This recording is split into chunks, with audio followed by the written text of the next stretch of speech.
the channel that you choose when coming back to YouTube, make sure you hit the subscribe, the like, turn on the notifications.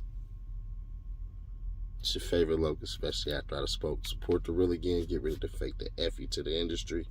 What up with the visionaries? Y'all take a listen. I'm gonna say something. I never said this in no interview, no podcast, or anything like that. I grew up real violent and real aggressive. Not because I wanted to be, but I was molested when I was a child. So I had this fear of being vulnerable. So I took every kind of martial arts you could take, and I even boxed. I did everything, and I wanted to be the toughest person on earth. But writing and making music was always an escape for me. Like I never had the nuts to come out and say that. This is my first time saying this today since I've been. But I know that route too. Why do you think I became the meanest motherfucker on the planet? Somebody did something to me. Yes, sir. And I didn't want it to happen again. So I became this guy. Yeah. Take it to the furthest extent. Yeah. Yes, sir. That's my story. So Mike Tyson didn't say that he was molested. He just said that somebody did something to him and he had to defend himself. And let me say this, right?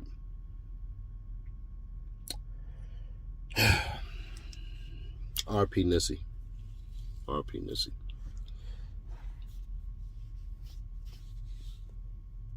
We don't know the exact number and the exact count of boys that have been molested, because a lot of boys have absolutely taken molestation to the grave. This is no way and no form dismissing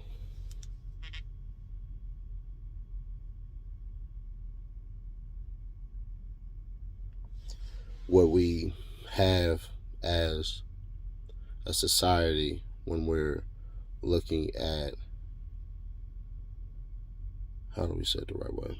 When we're looking at people being harmed and touched, okay? We're not. We're not about to sit up here and allow this shit to fester on and go on. We have to get to a point in a place of where we say, if we admit that it's okay to speak out when something's happened to you. We have this whole entire thing of men, male, boys, fight, protect, but who's fighting and protecting them? You know, as the oldest of younger brothers, I was always told, protect your brothers, guard your brothers, guard them. You always got to guard your brothers. And that's true. But who guards the guardian? When I said it, I know the Latin phrase for it, cus custodius ipsos cus custodius. Yeah, I know, that's crazy, huh? That I know that. Cus custodius ipsos cus custodius. It means who guards the guardian, who takes care of those who are taking care of the others. I appreciate Kevin Gates for coming out and speaking on that, but it should have never happened to him. Who's watching these boys? And sometimes what happens is the molestation doesn't come from a grown-ass adult, actually. It comes from other brothers, other siblings, other older cousins and stuff like that. Kids who are only about 4 or 5 years older than these actual kids. So what do we do then? Do we take a hormonal 13-year-old, hormonal 10-year-old, hormonal 10 all the way up to 15, well, not 15, we'll just say 10 all the way up to 13-year-old who's molesting a 6-year-old, 7-year-old and stuff like that and everything?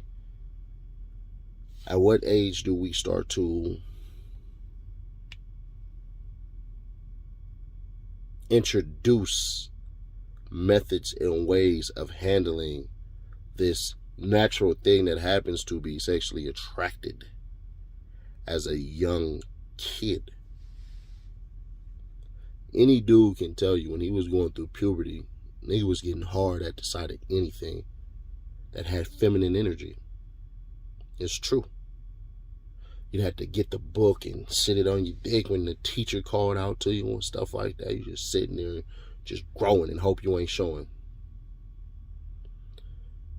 But now, with the internet and the accessibilities that people have to things that are sexually explicit, what do?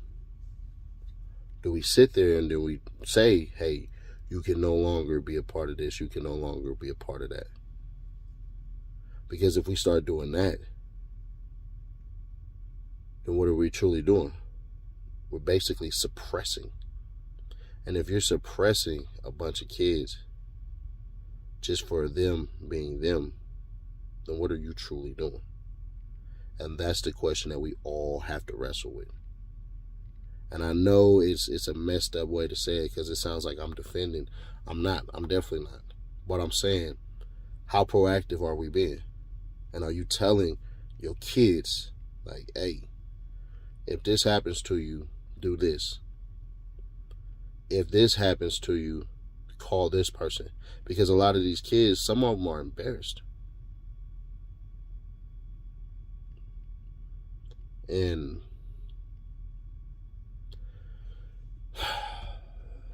it's just the truth. So shout out to Gates for speaking on that. But, man, it's sad. It's truly just sad. And it's damn near heartbreaking that we don't know that our boys are being touched, and a lot of them are dying with that secret on their hearts. And hopefully by him doing that, we have more people come out and speak on that shit and everything like that, and we start to come up with ways to defend our kids, because they're not as safe as we think. They're not. My kids don't sleep in the same rooms and stuff like that and everything like that. We used to literally 10, 11 kids in the same goddamn living room and stuff like that, and a lot of these kids be knocked out, and you got the fans and all that going on, but you don't know on the side of the damn living room, one of your cousins could be get hit by one of your older cousins, and you didn't even know it, and nobody knew it. And you start to wonder why that little boy or that little girl start to act a certain way, but nobody wants to speak on this shit. And nobody wants to acknowledge that it can happen that simple, that easily. Bruh, it is incumbent upon mothers and fathers to be more active in their kids' lives and tell them about certain shit like this. Y'all worried about all of this stuff of over-sexualizing shit, but let's be honest, it's already out there. Do we teach these kids ways to handle it, or do we just say, well, when you get older, we'll have to talk about the birds and the bees? And there's ways we could say, don't do this, don't do that. Like, hey, if somebody touches you right here, you let me know. If anybody does something like this, you let me know. You can figure out the way to say it. We can absolutely, even if you have to, write it down. See if it sounds G or PG. Like, we can do that. But will you do that is the question. And I'm only talking to the parents and those uncles and aunties who are involved, and grandparents and everything like that who watch this shit. So, I'll catch you on the next video.